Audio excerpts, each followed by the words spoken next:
আসসালামু আলাইকুম। আজকের এই সুন্দর ডিজাইনটা কিভাবে করেছি চলুন দেখে নেওয়া যাক স্টেপ বাই স্টেপ। খুবই সাধারণ কিছু সেলাই দিয়ে আমি এই পুরো বর্ডারটা ডিজাইন করেছি। চলুন দেখে নেওয়া যাক।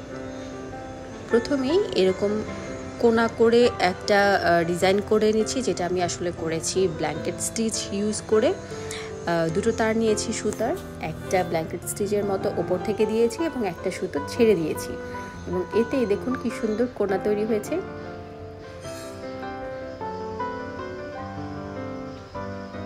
দেখুন খুব সহজেই কিন্তু কোনাগুলো তৈরি হয়ে যাচ্ছে, এবং এভাবেই আমি পুরো লাইনটা কমপ্লিট করে নিব।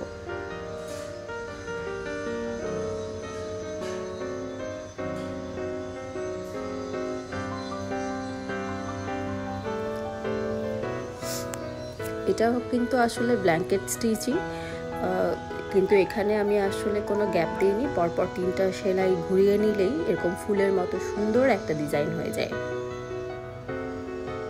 দেখুন কত সুন্দর হয়েছে। আমি যদি এখানে আরও বেশি দিতাম তাহলে হয়তো বা লেয়ারটা আর একটু বেশি হতো, বাট আমি ওটা চাইনি। আমি খুব সিম্পলি রাখতে চেয়েছি এইটা, এই জন্য জাস্ট 3বার ঘুরিয়ে নিয়ে দেখুন কত সুন্দর করে তৈরি হয়ে গেল এটা।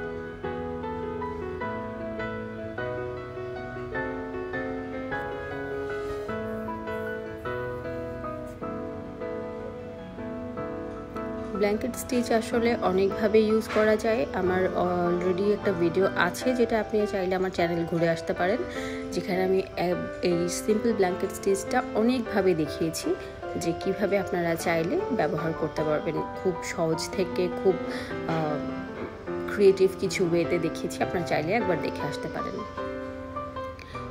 এবার স্টেপ 3তে আমি এই সেলাইটা করে নিচ্ছি। এটা অনেকটা ডেজির মতো দেখতে হলেও আসলে ওরকম না।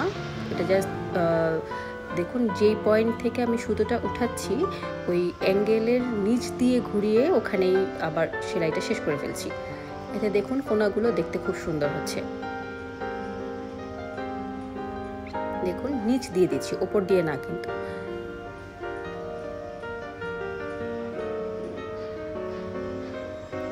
এভাবেই পুরো লাইনটা কমপ্লিট করে নেব। এবার এই যে ভেতরে কোনাগুলো ক্রিয়েট হলো এবং মাঝখানে যে ফাঁকা জায়গাগুলো ক্রিয়েট হলো, এটাকে একটা ফ্লাওয়ারি শেপ দেওয়ার জন্য আমি ফ্রেঞ্চ নট ইউজ করেছি। ফ্রেঞ্চ নট দিয়ে জাস্ট মনে হবে যে এগুলো হয়তো বা ছোটো ছোটো ফুল এরকম মনে হবে। দেখুন এরকম করে দিয়ে আমি পুরো লাইনটাকেই কমপ্লিট করে নিচ্ছি। আমি 2টো প্যাচ দিয়েছি, আপনারা চাইলে কম বা বেশি দিতে পারেন, যার যেরকম দরকার আসলে। তো একটা করে দিলেও হবে, আবার আপনি যদি চান 3-4টা করে দিতে চাচ্ছেন সেটাও ওকে। তো আমার জন্য আমার 2টো যথেষ্ট মনে হয়েছে।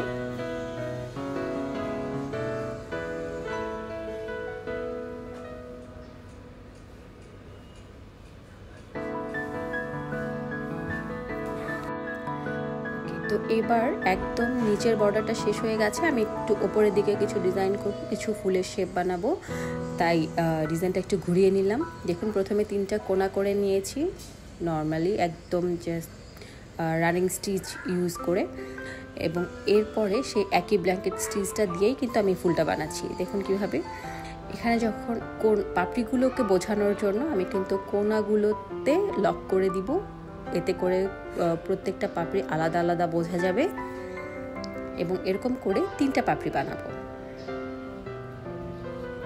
দেখুন খুব কঠিন কিন্তু নয় আসলে। একই সেলাইয়ের ধরন ইউজ করে আমরা অনেক রকম করে আসলে করতে পারি, সেটাই দেখানোর জন্য আসলে এই সেলাইটা করেছি।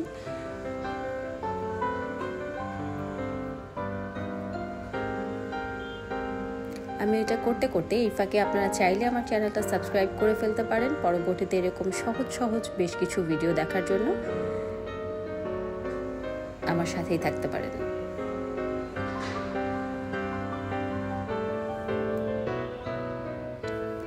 ব্যাস দেখুন ফুলটা কিন্তু হয়ে গেছে। এভাবে করে আপনি ফুলের ডিজাইনটা করতে পারেন, এবং আমার মতো চাইলে এভাবে করে কিছু পাতা বা ডাল বানিয়ে নিতে পারেন। দেখুন খুবই সহজভাবে জাস্ট আমি এভাবে করে নিয়েছি। তেমন ভারী কোনো সেলাই এখানে ইউজ করিনি, একেবারে বিগিনার লেভেলের যে স্টিচগুলো আছে যেগুলো আসলে সেলাই করতে গেলে জানাই লাগে, এই টাইপের কিছু সেলাই দিয়েই আমি কিন্তু আসলে কমপ্লিট করেছি।